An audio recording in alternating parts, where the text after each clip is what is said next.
कैकेयीच्या मनात हा द्वेष होता की इन्सिक्युरिटी? माझ्या मुलाच्या नशिबात राजयोग का नाही? मंथरा दासीनं तिच्या दुःखावर फुंकर घालण्याऐवजी आगीत तेल ओतायचं काम केलं असेल. दशरथ एक राजा होता, रूलर होता, तरी दशरथावर स्वतःचे निर्णय ती गाजवू शकली होती. अशी कैकेयी एका मंथरा नावाच्या दासीच्या बोलण्यानं, ज्याला आपण टॉक्झिक इन्स्टिंक्ट म्हणूयात, ड्राईव्ह झाली असेल. प्रजा सुखे सुखम राज्ञः प्रजानां च हिते हितम.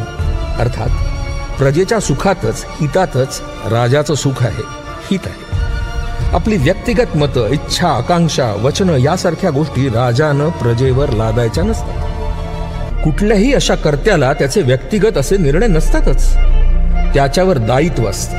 जसं राजाला दायित्व असतं त्याच्या प्रजेचं, कुटुंब प्रमुखाला दायित्व असतं त्याच्या कुटुंबाचं, पक्ष प्रमुखाला दायित्व असतं त्याच्या संघटनेचं, आणि एका बिझनेसमनला त्याच्या बिझनेस डोमेनचं आणि त्याच्या स्टाफचं.